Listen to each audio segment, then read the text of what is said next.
Je vais démarrer pour ce webinaire. Tout d'abord, merci à tous d'être présents pour cette présentation qui porte sur la formation continue non diplômante en management et dans les écoles de management françaises, qu'elles ressortent à la fois du secteur public type IAE ou plutôt du secteur privé au sein de la CDEFM. Nous avons aujourd'hui les deux auteurs de l'étude FNEJ 2023, la formation continue non diplômante en management à l'ère du numérique, donc que je remercie très vivement à la fois d'être là aujourd'hui, mais d'avoir accepté de rédiger cette étude, respectivement Pascal Viala de Schema Business School et Florent Noël de l'IAE de Paris. Bonjour. Le titre Bonjour. exact portait sur « À l'ère du numérique ». Et ça répondait à des interrogations, des échanges que nous avions pu avoir au sein de la FNEJ avec différents responsables d'établissements de notre réseau d'écoles de management sur les enjeux que pouvait représenter ce segment d'activité, les difficultés parfois que rencontraient les établissements. Et donc, il nous a semblé utile de réfléchir sur ce sujet, non seulement pour avoir un état des lieux, mais pour être en mesure, comme les deux auteurs l'ont fait, de pouvoir proposer des recommandations, des pistes pour les établissements, de telle sorte qu'ils s'améliorent dans ce secteur d'activité qui n'est pas toujours la spécialité initiale de nos établissements, qui sont plus habitués à des étudiants de formation initiale, même s'il y a de la formation continue, et à une activité diplômante.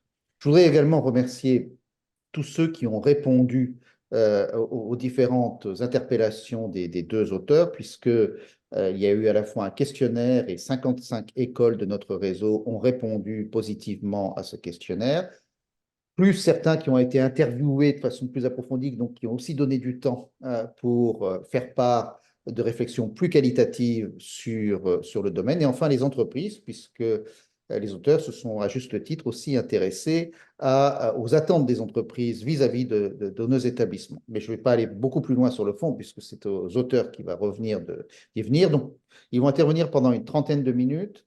Ensuite, il y aura une session, puisqu'on a un webinaire qui dure 1 heure et on s'arrêtera au bout d'1 heure, une session de questions-réponses.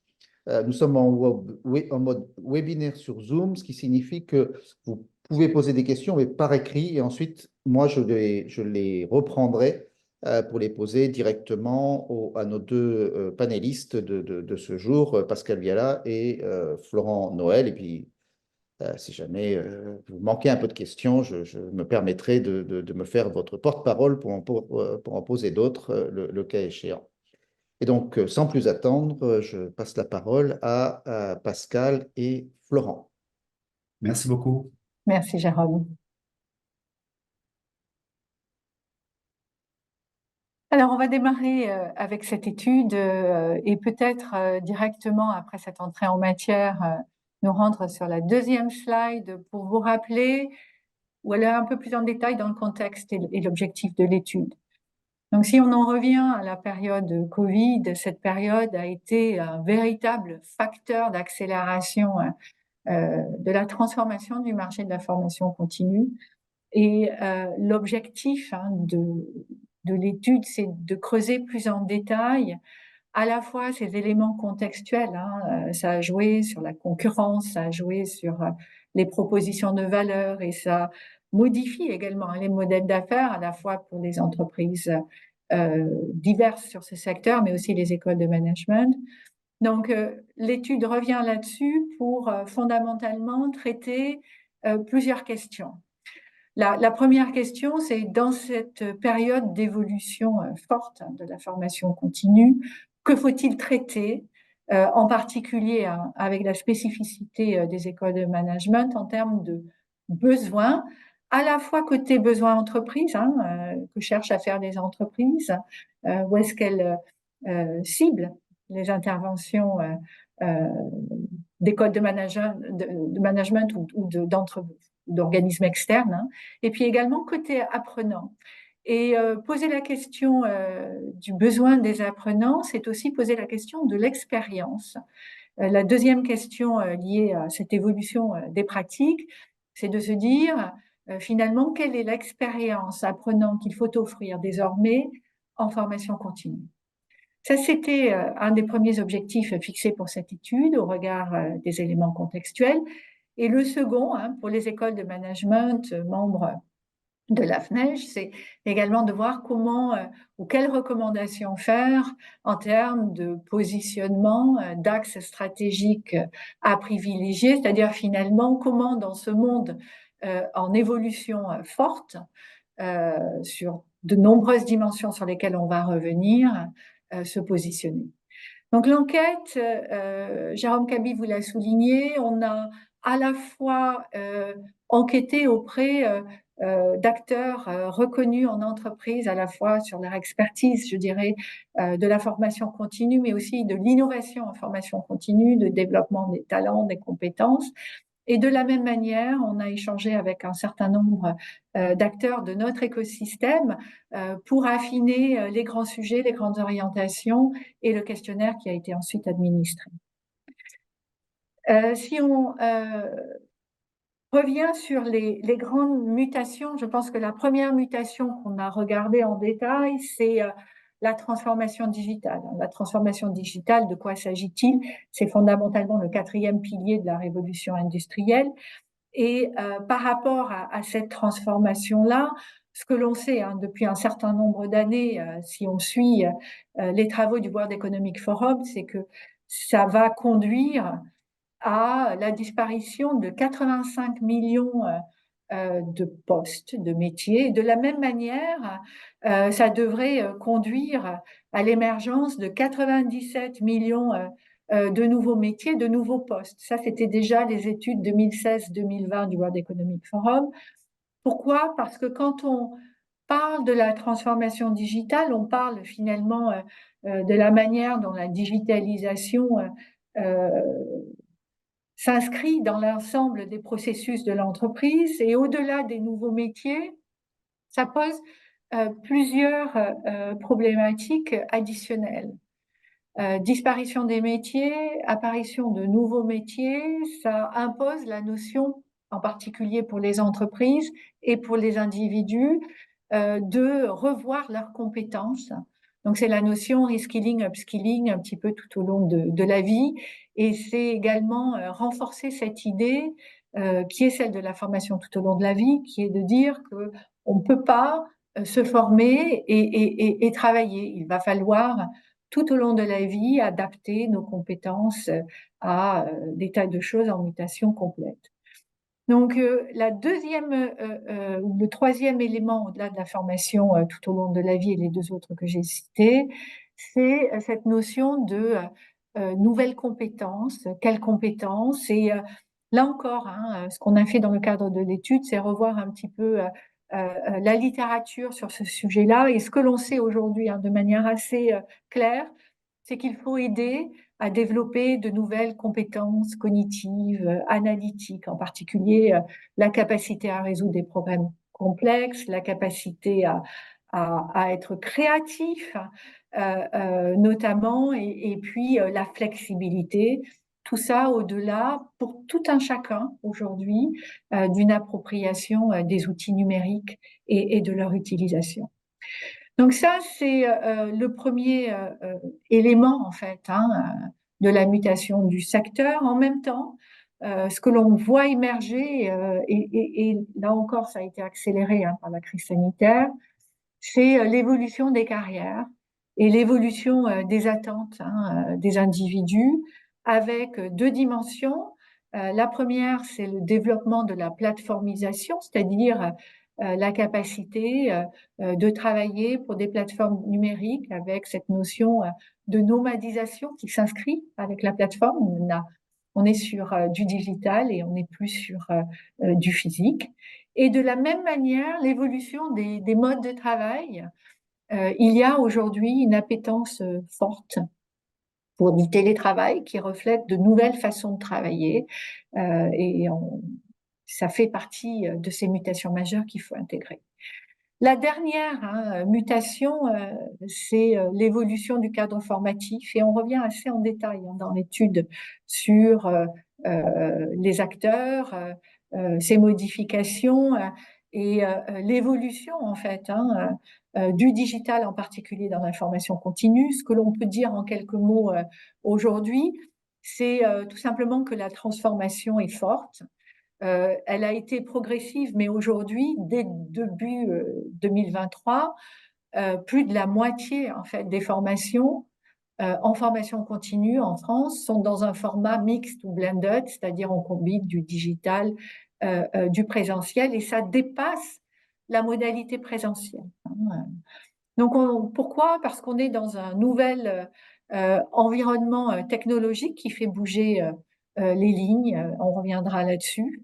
Et de la même manière, l'environnement technologique bouge, les pratiques bougent, les attentes bougent, et ce qu'on voit apparaître tout autant, c'est au-delà des actions et des activités des organismes de formation ou des écoles de management, on voit que les entreprises se sont également emparées de la production de contenus digitaux. Voilà. Donc tout ça, c'est cet environnement qui bouge intensément. Et on va vous parler un peu plus dans la prochaine slide sur la dimension technologique qu'on couvre assez intensément. Là encore, ce que l'on voit, c'est s'asseoir des grands principes, des grandes dimensions de ce que doit être une expérience apprenante réussie aujourd'hui. Alors, si on repart sur l'étude et les multiples études du World Economic Forum, ce qu'il mettait déjà en évidence avec ces mutations qu'on a évoquées, c'est la notion de personnalisation. La personnalisation pour différentes dimensions. Si on réfléchit à l'évolution des besoins, des compétences et des métiers, on va tous avoir besoin, de manière assez massive, d'adapter nos compétences. Et c'est cette notion à la fois de personnalisation par rapport à ce que l'on sait faire, ce qu'on a fait en entreprise et ce que l'on va faire demain, mais aussi c'est la notion d'auto-apprentissage et de formation tout au long de la vie. Il faut chacun s'en emparer de faire. Ça, c'est un des premiers éléments mis en avant dans une des études de 2022, mais c'était déjà prégnant auparavant. Et la deuxième dimension majeure, en revanche, c'est cette notion d'individu acteur de sa formation tout au long de la vie. C'est la responsabilisation de l'individu tout autant que de l'entreprise. Chacun doit contribuer à cette évolution des compétences tout au long de la vie, et l'individu à la fois parce qu'il doit identifier ce dont il a besoin et s'y inscrire, et l'entreprise parce qu'elle va devoir proposer des solutions diverses à ses collaborateurs. Ça, c'est le premier élément de l'évolution de la formation continue. Le second est illustré par deux études de McKinsey sur lesquelles je voudrais revenir, une étude en 2021, une autre en 2022. Et ces deux études ont le mérite de bien clarifier ce qu'est devenu aujourd'hui une expérience apprenante réussie en se basant sur des enquêtes assez approfondies auprès d'acteurs phares du marché de la formation continue. Alors le premier point, c'est la notion de parcours, un parcours unifié avec une feuille de route sur une plateforme digitale, c'est-à-dire on scénarise. On va scénariser de manière digitale l'expérience de l'apprenant. La deuxième dimension, c'est l'engagement. Alors, on le sait, il faut engager les participants, mais aujourd'hui, cet engagement passe par une multiplicité des formats, des expériences. La notion d'expérientiel va très loin, y compris de manière digitale. Et puis, offrir un apprentissage qui s'adapte idéalement aux besoins des participants avec des mises en application très, très concrètes. Le dernier élément, on le sait pour le présentiel, c'est assez naturel, mais pour le distanciel également, c'est la mise en réseau des participants. C'est la notion de communauté, d'animation. Il faut, en tout état de cause, pouvoir faire vivre des communautés, apporter un soutien qualitatif, à la fois en matière de contenu, mais aussi en matière d'expérience. Voilà, donc ça, c'est les grandes dimensions clés, et ces dimensions sont favorisées par l'EdTech. Et finalement, si on réfléchit à la notion de l'EdTech, c'est des solutions digitales pour accompagner le secteur éducatif dans sa globalité, dès le primaire, en passant par l'enseignement supérieur et par la formation continue. avec des solutions qu'on peut dire de trois ordres. Le premier type en fait de solution, c'est tout ce qui va tourner autour de l'optimisation à la fois de l'offre et puis de l'expérience apprenant. Donc, c'est les deux points hein, sur la slide qui est en face de vous, c'est-à-dire les outils pour les processus de gestion, que ce soit la gestion des contenus, que ce soit la gestion des examens, ou les outils d'apprentissage expérientiel, donc tout ce qui va permettre d'offrir, je dirais, une expérience interactive, collective, collaborative, et donc d'installer les communautés. Ça, c'est les deux premiers éléments. Et le dernier, c'est tout simplement sur les contenus et la pédagogie, c'est le développement en fait hein, d'outils et d'acteurs permettant à la fois de faire la mise à l'échelle hein, des formations, mais aussi d'atteindre en fait de nouveaux participants de par le monde. Donc l'EdTech, le secteur de l'EdTech dans sa globalité est un secteur pardon, qui explose hein, depuis 2019 et à la fois en termes de développement, levée de fonds, solutions, et qui est derrière finalement en soutien toutes ces évolutions.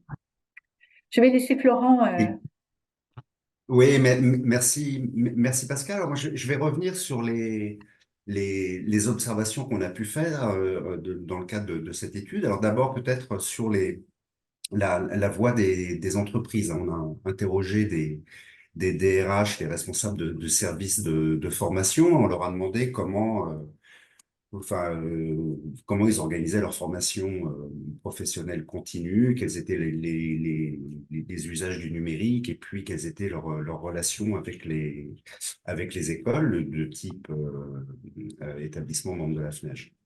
Alors en fait, on voit en fait quand même d'une manière générale la permanence d'enjeux assez classiques dans les organisations. On forme les gens parce que d'abord il y a des métiers qui ne s'apprennent pas à l'école et donc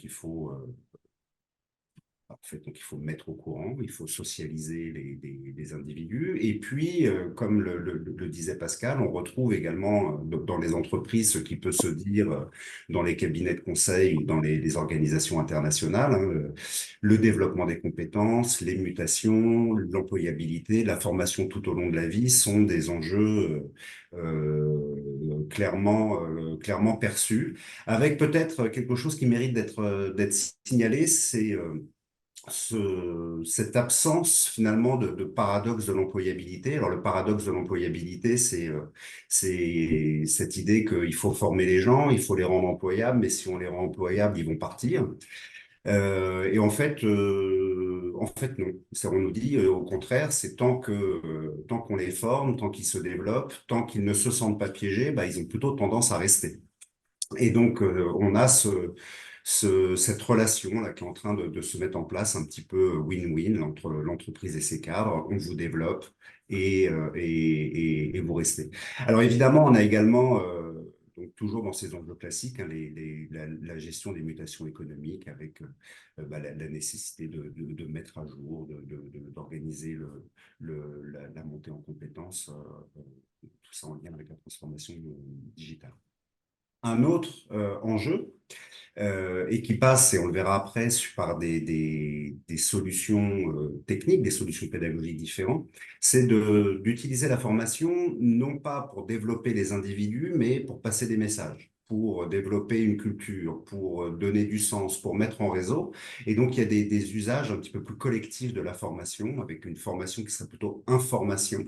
Par exemple, dérouler un nouveau cadre réglementaire auprès de toute une population managériale, ou de la formation socialisation, apprendre les codes, apprendre la culture.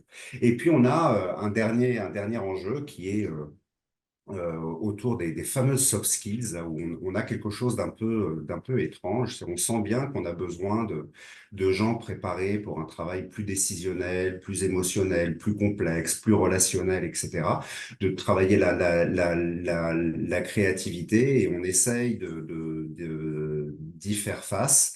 Et donc ça, c'est peut-être quelque chose qui monte dans les préoccupations des entreprises quand elles mettent en place leurs solutions de formation continue. Concrètement, comment ça se passe? Alors, on a un peu partout des services learning et development, ou des services formation, des services RH, qui vont se concevoir comme des concepteurs, mais aussi des acheteurs, des ensembliers, des logisticiens. Et en fait, on a des services formation qui font un petit peu feu de tout bois et qui utilisent les différentes potentialités du présentiel, du distanciel, de ce qu'on peut avoir auprès d'écoles académiques, de ce qu'on peut avoir auprès des EdTech ou auprès d'organismes de formation. C'est-à-dire pas de tabou, hein, c'est-à-dire on va au plus efficace. Et donc, lorsqu'on a besoin de passer le même message à tout le monde, on va plutôt utiliser des capsules vidéo, par exemple, ou de l'écrit. Et puis, quand on a besoin de créer du réseau, bah, ça va encore se passer en présentiel, dans une petite bulle d'un jour ou deux, où on va faire en sorte que les gens se rencontrent. Un deuxième enjeu, c'est de rendre le collaborateur acteur de son parcours. Et donc là, on va voir se multiplier l'idée d'une autonomisation de l'individu et peut-être des formules un petit peu cafétéria dans lesquelles il faut que les individus puissent trouver le contenu qui va leur convenir. Lorsqu'on interroge les entreprises, et peut-être qu'on reviendra là-dessus dans les questions, mais sur l'usage qu'elles font des écoles de management, alors là, on a le sentiment général que les écoles de management ne sont pas un partenaire facile à mobiliser.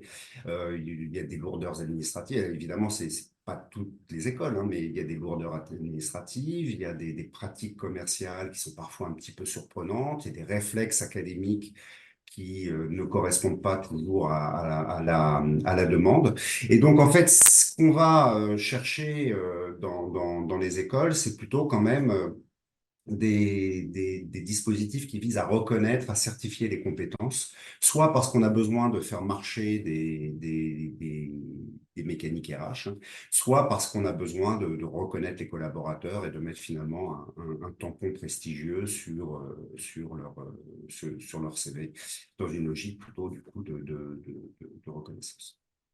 Et puis donc, alors évidemment, donc le dernier point, c'est peut-être aussi qu'on nous dit que les nouvelles compétences, les thèmes du moment sont quand même développés dans l'expertise scientifique, plutôt dans les écoles qu'ailleurs. Lorsqu'on interroge les écoles de management maintenant, que ce soit par questionnaire ou que ce soit dans les entretiens qu'on a pu mener, on voit quelque chose qui me paraisse assez heureuse, hein, c'est une certitude partagée dans le fait qu'il y a quand même un lien entre formation et compétences. C'est-à-dire que quand on forme les gens, on développe des compétences, ça c'est quand même pas mal de le souligner. Et d'une manière générale, toutes les personnes qu'on a pu rencontrer, interroger, sonder, voit un potentiel assez élevé dans le marché de la formation continue, qu'elle soit diplômante ou non diplômante. Et donc là encore, on a la formation tout au long de la vie qui vient s'ancrer dans les préoccupations des responsables d'école. Par contre, cette formation tout au long de la vie, elle est plutôt perçue comme relevant de la responsabilité des individus. Et donc, ce sera peut-être du point de vue des écoles, plutôt aux individus de faire la démarche de venir se former, avec un point de débat sur lequel on reviendra peut-être également dans vos questions tout à l'heure, sur l'avenir du diplôme.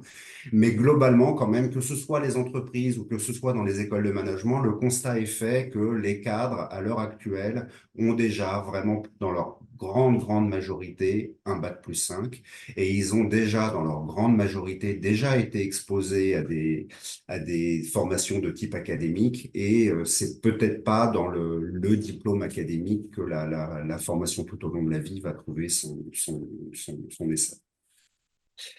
Le non-diplômant. Alors là, sur le non-diplômant dans les écoles, et spécifiquement le non-diplômant, le constat, c'est l'extraordinaire diversité des positions. Alors, d'une manière générale, et ça rassemble l'ensemble de la communauté, mais le non-diplômant reste une activité qui est encore très marginale dans les écoles, mais pour autant, Certaines écoles y sont allées avec beaucoup de dynamisme en réalisant les investissements, et d'autres sont très en retrait. Mais donc, on a des stratégies très contrastées sur la place des intras, des inters dans la stratégie de développement de l'école, sur le choix des modalités pédagogiques, sur le lien entre formation, certification, est-ce qu'on cible des individus ou est-ce qu'on démarche plutôt des employeurs. Et puis, les écoles ont plus ou moins réalisé les investissements nécessaires pour faire du non-diplômant numérique. Donc, les écoles ne sont pas à la même maturité technologique. Toutes les écoles n'ont pas les corps d'enseignants ou les corps administratifs dédiés pour faire ce type d'activité. On n'a pas toujours les locaux dédiés pour faire ce type d'activité, etc. Si on vient sur le point particulier du numérique, on a deux choses qui sont intéressantes. Alors, il y a une première, enfin, sur la visio. La visio, quand on regarde les réponses au questionnaire, donc quand on regarde vos réponses, finalement, on a le sentiment que c'est un mal nécessaire, enfin, c'est un mal inéluctable. Peut-être même pas nécessaire, mais inéluctable. Il y aura de plus en plus de visio. Peut-être que la visio sera de plus en plus confortable, mais quand même, il y a des gros doutes sur le fait que ce soit le bon vecteur pour réaliser des apprentissages. Quand on s'intéresse à l'asynchrone, c'est-à-dire plutôt au e-learning, à la mise à disposition de vidéos, de capsules, etc., alors là, on est un petit peu plus au milieu du gué avec des écoles qui nous disent que il y a du potentiel, il y a quelque chose. Peut-être que ça peut vraiment venir en appui à des apprentissages, mais pour autant, il y a encore quelque chose à développer, quelque chose à apprendre, et on est un petit peu plus au milieu du gué. Quant au EdTech, je laisse à Pascal le soin de vous en parler davantage. Oui, on a fait le choix ce matin de concentrer notre présentation sur la partie digitale, hein. Il y a beaucoup de sujets qui sont abordés lors de l'enquête. Mais pour terminer, un des résultats qu'on souhaitait souligner, c'est celui des collaborations avec les EdTech. Comme vous l'avez vu, il y a différents types d'outils et de manières de collaborer. Et en fait, les résultats mettent en avant que ces collaborations sont rares. Finalement, dans une large mesure, ce que l'enquête met en évidence, c'est que les EdTech ne sont ni vraiment des partenaires, ni vraiment des fournisseurs, ni vraiment des clients de la grande majorité des écoles de management. Donc la pénétration est faible et une forme de suspicion ou d'inquiétude perdure vis-à-vis de ce secteur qui est très important en fait pour la digitalisation des formations. Donc, si on passe à la dernière slide qui va nous permettre d'évoquer ces résultats, mais les différences qu'on observe ensuite au-delà du panorama. En fait, ce que l'enquête met en évidence, c'est que il y a des stratégies assez contrastées en fonction des profils d'école.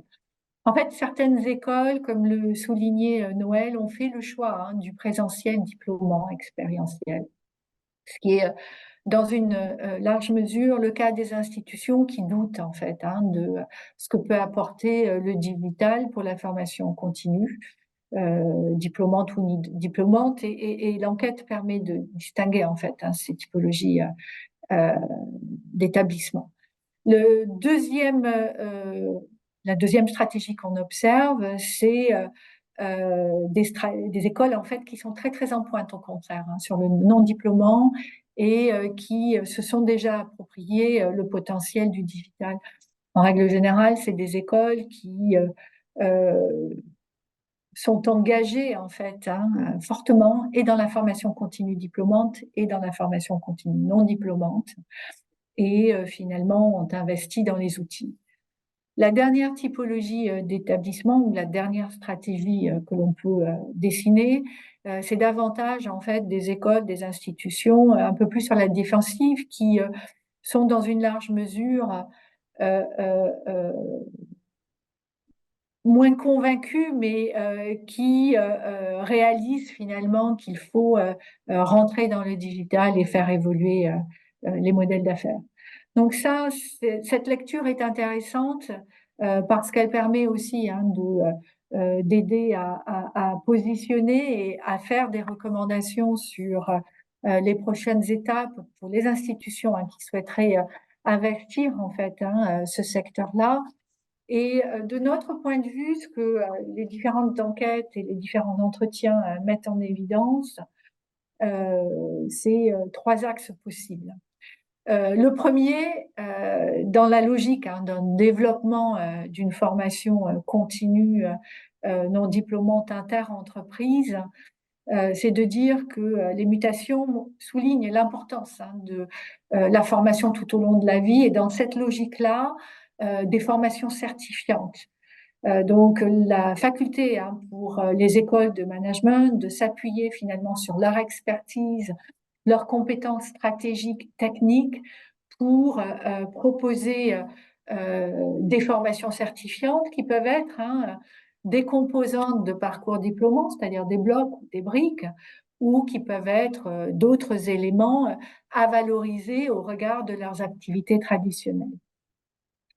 Le deuxième axe de développement ou de différenciation pour les écoles de management est sur ces besoins de upskilling, reskilling, c'est-à-dire de monter en compétences fortes et souvent techniques qu'on observe dans les entreprises. Là encore, en capitalisant sur les verticales des écoles et éventuellement en s'appuyant sur ce qu'on appelle des blocs de compétences ou des briques développées dans le cadre de formations plus longues. Le dernier élément que l'on met en avant pour faciliter, je dirais, le développement des activités des écoles, c'est de dire finalement que les EdTech sont de vrais partenaires, offrent un potentiel qui doit être intégré pour améliorer l'expérience apprenant et également pour proposer les formations à d'autres apprenants que ceux qu'on a l'habitude de voir en présentiel, en s'appuyant par exemple sur des plateformes de contenu pour diffuser les formations. Pourquoi? Parce que les EdTech apportent des solutions qui permettent à chaque institution de transformer son expérience apprenant sans forcément faire les investissements du digital, les investissements des grands acteurs qui offrent de gros catalogues de formations continue, digital, asynchrone. Voilà. Donc ça, c'est les trois axes et de développement et de différenciation pour les écoles de notre point de vue. Et ceci clôt les premiers éléments qu'on voulait partager avec vous ce matin, les grandes lignes de cette étude. Merci beaucoup. Pour l'instant, je n'ai pas de questions. Donc, je rappelle à tous ceux qui nous regardent que vous pouvez poser des questions dans l'outil de questions-réponses et que ensuite je les retransmettrai aux panélistes et le cas échéant. Donc, j'en ai une tout de suite sur l'existence du télétravail. Et son extension, voire son existence, qui est remis en question dans de nombreuses entreprises, y compris américaines, notamment américaines. Est-ce que ça va avoir une influence sur une stagnation, voire une régression de l'enseignement à distance en formation continue, avec plus de place qui serait accordée à des formations dans les domaines des soft skills? Question qui embrasse pas mal de sujets à la fois. Je ne sais pas lequel de vous deux ou laquelle. Alors, je vais peut-être démarrer sur la partie télétravail et dispositifs formatifs. En fait, le télétravail, c'est un besoin aujourd'hui de la plupart des collaborateurs dans les entreprises. En tout cas, c'est une attente des collaborateurs dans les entreprises. Et l'incidence du télétravail, c'est non pas la stagnation ou la régression du distanciel, mais au contraire, le fait qu'aujourd'hui, il y a une demande forte de dispositifs mixtes ou hybrides, c'est-à-dire cette capacité effectivement de donner un accès à la formation continue où qu'on soit. Donc c'est quelque chose qui continue à favoriser, c'est une tendance forte qui favorise le développement de formations qui incluent des éléments distanciels. C'est la notion de formation mixte ou hybride. Et ce point-là est à distinguer finalement peut-être de celui des soft skills, c'est-à-dire des compétences plus cognitives, plus, je dirais, plus transversales, qui, elles, se travaillent souvent différemment en présentiel, avec la notion de mise en réseau. Florent, tu veux peut-être compléter sur la notion de mise en réseau et son lien avec ces formations hybrides ou mixtes qu'on évoque. Oui, oui, non, enfin, sur, c'est vrai qu'on a des entreprises qui cherchent à utiliser la formation pour construire des communautés de managers. Et ça va bien avec des schémas de carrière aussi qui sont un petit peu moins dans des silos professionnels, dans des silos, dans des silos techniques. Sur le lien avec le télétravail, euh, je sais pas trop. C'est vrai qu'on voit un retour, enfin, beaucoup d'employeurs qui aimeraient bien que les gens reviennent au boulot. Je pense qu'il n'est pas complètement impossible que les services formation reviennent à exiger un petit peu plus de présentiel aussi dans des salles de cours ou dans des dispositifs un petit peu plus traditionnels. Pour autant, il y a quand même des, un saut technologique qui a été fait. C'est avec le webinaire qu'on est en train de faire ce matin et qui est assimilable à une opération de formation aux yeux d'un responsable de learning development. Ce serait juste pas possible de le faire, ou ce serait vraiment très très compliqué ou très coûteux de le faire autrement que sur Zoom. Donc ça, je crois que ça va. Moi, je pense que ça va rester ça. Et Euh, voilà. Alors peut-être après, il y a beaucoup de compléter. dimensions dans l'information. Dans la question, il y avait vraiment beaucoup de dimensions. Oui, il y a beaucoup de dimensions. Et peut-être pour compléter ce que dit Florence, c'est de dire qu'aujourd'hui, dans la formation, le choix va être entre ce qu'on met à distance et ce qu'on met en présentiel, d'où le lien aux soft skills. C'est-à-dire que le présentiel va être, et il est déjà, hein, c'est ce qu'a montré l'étude, va être axé sur la dimension expérientielle, la dimension compétences transversales ou certaines compétences managériales, par exemple, qui nécessitent de faire bouger les lignes. Donc, le choix et la demande des entreprises, hein, comme des organismes de formation qui sont investis dans ces formations-là, va être effectivement entre ce que l'on positionne à distance et ce que l'on conserve pour l'expérientiel. Donc, en synthèse, des formations en format mixte, blended, donc à la fois du distanciel et du présentiel, qui conservent à la dimension expérientielle certaines dimensions de manière privilégiée. Alors, une Voilà. question de Benoît Leuillet, j'espère ne pas déformer le nom, qui demande par rapport au profil des apprenants, est-ce que vous avez des idées s'il y a un lien entre le profil des apprenants et la préférence pour des formations asynchrones ou des formations en présentiel?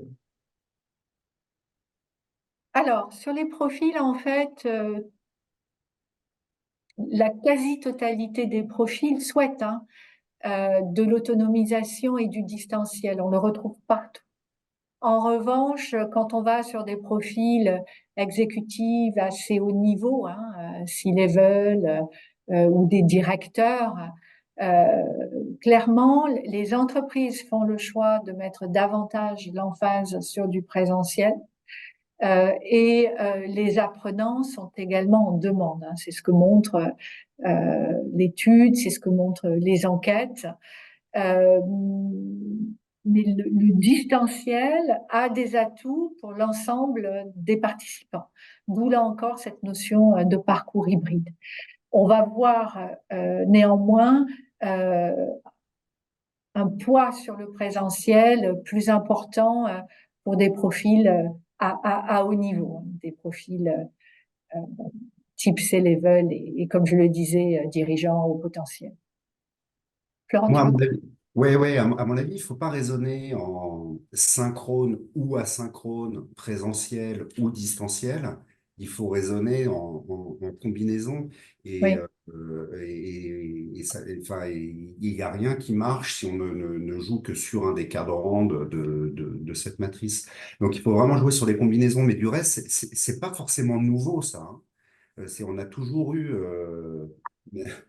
avant Internet, on avait des profs en séance, on avait des bibliographies, on avait une bibliothèque, on avait des trucs, et puis il y a toujours eu un travail qui se fait tout seul à son bureau quand on étudie, en cours, etc. Et en fait, on retrouve cette nécessité quand même d'avoir une combinatoire entre des choses qu'on peut faire tout seul, des connaissances à acquérir qui sont un peu figées, un peu gravées dans le marbre et qui ne nécessitent pas forcément de mise en débat. Et puis, des moments en synchrone où on mm, va faire communauté, où on va jouer davantage sur les émotions et peut-être qu'on va, peut-être à ce moment-là, plus ancrer des apprentissages où on voit mieux l'utilité. Mais quand même, enfin, il me semble important de souligner que c'est pas ou, c'est et. Et en fait, à oui, chaque fois, il faut vraiment combiner l'ensemble. Et alors, en fait, là, quand même, les EdTech, le numérique, ouvre enfin, il y a vraiment un continent à explorer en matière de modalités pédagogiques, oui. d'expériences, et je pense qu'on est vraiment au balbutiement de Mm. cette révolution. Oui, c'est vraiment la dimension multimodale qui était soulignée dans ces études hein, dont on vous a parlé au début du webinaire. Hein. C'est cette Mm. notion très forte d'engagement par le multimodal. Une question de Véronica Dussou sur euh, les, les liens que ça peut avoir sur les besoins en compétences en matière de transition écologique, hein. Donc, en particulier pour la formation des cadres, est-ce que il y a un angle particulier lié à ce domaine par rapport au sujet que vous avez étudié ou c'est comme les autres?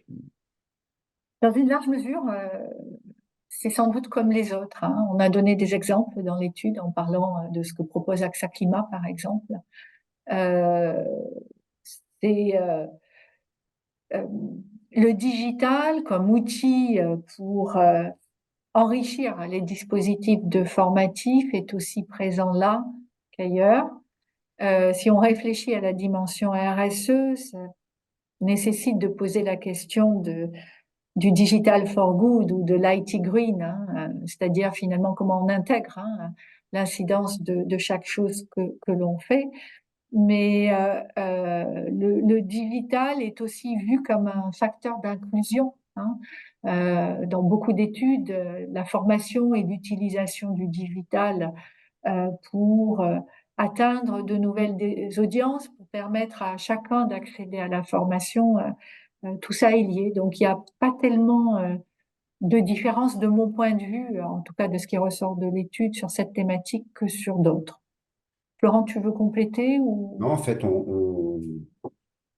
il y a, alors je ne veux pas du tout minimiser l'importance de la transition écologique ou environnemental? énergétique ou climatique, hein. C'est vraiment un sujet important, mais en fait, je ne pense pas qu'il y ait que ce soit un sujet qui nécessiterait des usages pédagogiques différents. Et donc, là, de la même manière, hein, c'est si on veut informer, bah, il y a certains dispositifs. Si on veut sensibiliser, il y a d'autres dispositifs. Si on veut se remonter le moral ou se faire peur, il y a encore d'autres dispositifs.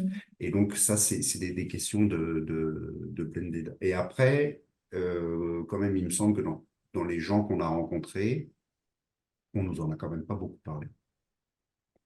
Alors, une autre question qui est un peu sur la dualité entre l'acquisition de connaissances et de compétences des salariés dans le but d'améliorer la rentabilité, la productivité de l'entreprise. Je comprends pas, pour celui qui a posé la question, je brode un peu autour. Et de l'autre côté, comment dire, l'acquisition d'un diplôme. Alors, celui qui pose la question qui est anonyme, peu importe la qualité de l'apprenant, pour créer de la motivation chez ce dernier. Donc, est-ce qu'il y a une ambivalence entre ces deux positionnements, à la fois l'acquisition de connaissances pour améliorer le fonctionnement d'entreprise et l'acquisition d'un diplôme pour améliorer la motivation du salarié? Alors, tu veux prendre? Vas-y. Oui, moi, il me semble que motiver les collaborateurs, c'est en soi un enjeu de productivité. Donc, c'est pas forcément quelque chose de différent. Après, on nous a clairement dit que oui, la certification, c'est-à-dire la validation des compétences, c'est quelque chose qui est très important pour souder, pour créer des communautés, pour motiver, pour reconnaître. Par contre, c'est pas forcément le diplôme qui compte parce que quand même un diplôme c'est 2 ans, ça reste des examens sur table, ça reste long, c'est cher payé un diplôme. Et donc il y a probablement un, un intermédiaire autour de badges, de certificats, de- voilà. Et c'est d'ailleurs une des raisons pour laquelle on l'a souligné, hein, de notre point de vue, comme un des axes de développement pour les écoles de management, c'est-à-dire qu'on a là la manière de réconcilier, hein, ces deux éléments, développer des compétences avec un certificat court et valoriser les collaborateurs, les engager avec la notion de certification, qui est une des compétences fortes, hein, des écoles de management. Mais il n'y a pas d'antinomie.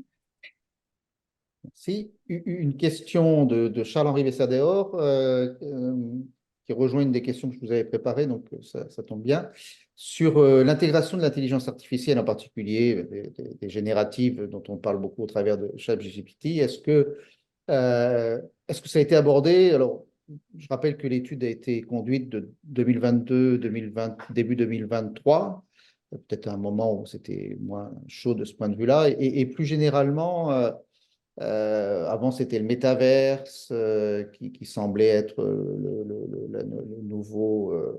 le nouvel endroit où il fallait aller. Maintenant, on est plus sur les IA génératives. Est-ce que ces innovations technologiques, pensez-vous que ça va, est-ce que vous avez déjà des réponses et est-ce que ça peut avoir un impact par rapport à aux différents points et recommandations que vous avez pu évoquer? Alors, curieusement, dans les échanges qu'on a eus, c'est pas forcément un sujet parce que si on prend l'exemple du métaverse, le métaverse, c'est presque une modalité pédagogique.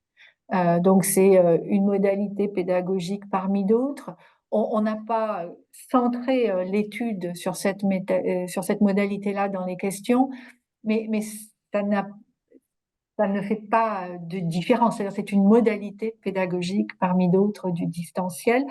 Dans les échanges qu'on peut avoir, hein, et qu'on a pu avoir de manière informelle avec certaines entreprises, y compris à l'extérieur, hein, de l'enquête, le métavers a fait pchit déjà pour la partie formation dans une large mesure dès lors qu'on dépasse la notion de geste. Voilà.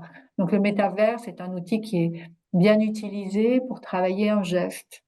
On l'a vu, certaines des entreprises avec lesquelles on a échangé le font pour travailler sur des gestes.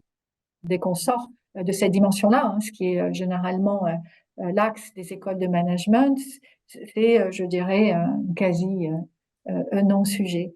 Et sur les génératives, à l'époque, hein, on l'a abordé seulement indirectement via je dirais, les parcours avec des modalités qui s'appuient, hein, sur l'IA générative pour adapter le parcours du participant. Donc c'est quelque chose, là encore, qui existe. Est-ce que c'est vécu comme une révolution à ce stade, au moment où on a réalisé l'enquête? Pas forcément, et pas vraiment. Donc le métaverse, non. Et l'IA générative, beaucoup d'institutions, en tout cas de EdTech, utilisent l'IA générative depuis longtemps pour offrir un parcours adapté à l'apprenant. Ce qui est derrière l'IA générative, on a quand même tout ce qui va tourner autour de l'automatisation et qu'on appelle le deep learning, etc., c'était déjà utilisé pour les chatbots et les chatbots sont utilisés pour animer les communautés sur certaines plateformes digitales. Donc, voilà, moi, de mon point de vue, c'est pas vécu comme une révolution. Florent, tu veux compléter là-dessus? Non, non, mais en fait, nous, on a fait nos entretiens il y a un an, en fait, hein, et il y a un an, on n'en parlait pas.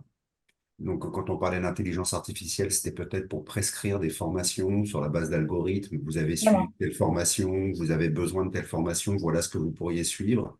Mais pour générer des contenus de formation, on n'en parlait pas. Après, dès lors qu'on est quand même sur des populations et des formations qui ont pour but de développer des compétences relationnelles, de la créativité, de la compréhension de problèmes complexes, je ne suis pas sûr que l'IA générative soit un enjeu. Après, peut-être, mais c'est un autre problème. Si l'IA générative est amenée à construire du contenu de formation euh, à la place des profs, c'est un sujet pour les profs, mais c'est pas forcément un sujet pour les consommateurs de ces contenus qui pourraient trouver que finalement que ça vienne d'un prof ou d'un robot, euh, c'est pas radicalement un sujet. En revanche, hein, peut-être pour conclure aussi là-dessus et rebondir sur ce qu'évoquait Florence, c'est de dire que ça fait potentiellement évoluer la pédagogie, hein. On le sait tous. Mm. Mais faire évoluer la pédagogie est quelque chose de différent que de dire que c'est une révolution ou une transformation complète de la formation. Mm. Alors, une autre question de Louis-Laurent Preux, qui souhaiterait que vous reveniez sur les badges de compétences et notamment nous dire ce que vous en pensez. Sur les badges de compétences, Oui. alors la notion de badge est multiple, hein. Pour les écoles de management, c'est une qualification reconnue par la conférence des grandes écoles, une qualification de la conférence des grandes écoles. Le mot badge de compétences est aussi utilisé, hein, par des organismes de formation pour attester d'un suivi de formation. Donc, voilà, c'est des concepts assez différents, c'est des outils assez différents, c'est des outils de reconnaissance. Alors, peut-être là-dessus, revenir sur certains des échanges qu'on a eus avec des entreprises.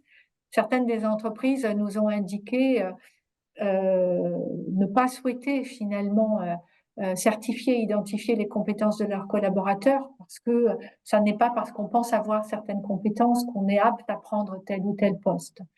Donc, pour revenir sur l'utilisation des badges de compétences dans le monde de la formation continue digitale ou sur les plateformes, hein, un LinkedIn Learning par exemple ou d'autres plateformes de ce type, on est sur de la mise en perspective de compétences euh, acquises ou supposées acquises à l'issue d'une formation. C'est véritablement ça que ça cherche à faire et ça permet de souligner voilà, qu'on a en tout cas essayé de développer des compétences dans une thématique. Et là, si on regarde ce qui se passe, certaines études hein, qu'on voit émerger, notamment une étude de LinkedIn Learning là, qui est sortie récemment, on est sur la notion de signal. Donc, ça facilite la mobilité. Donc voilà, c'est une réponse qui n'en est pas une, mais on peut mettre plein de choses derrière le badge de compétence. C'est avant tout Mais une attestation.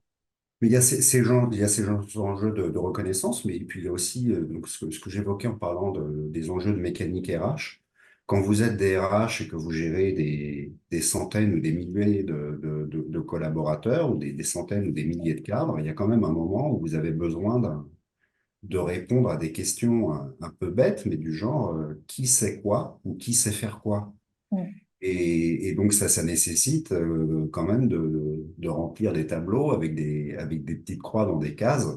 Mm. Et la logique de certification, alors que ce soit badge, certification, enfin diplôme, enfin peu importe, mais ça permet quand même de remplir le tableau Excel d'organiser derrière son plan de développement des compétences, ses mobilités, qui on va affecter sur quel projet en fonction des compétences requises pour le projet. Donc, on a ça. Alors, c'est très clairement, par exemple, ancré, ça, dans des entreprises de services numériques, où quand on envoie quelqu'un enfin, quand on crée une équipe sur un projet, ben, il va falloir quelqu'un qui maîtrise le Python, un autre qui maîtrise le COBOL, un autre qui maîtrise la gestion de projet, un autre qui maîtrise machin, et la certification, en fait, est un enjeu de mécanique RH.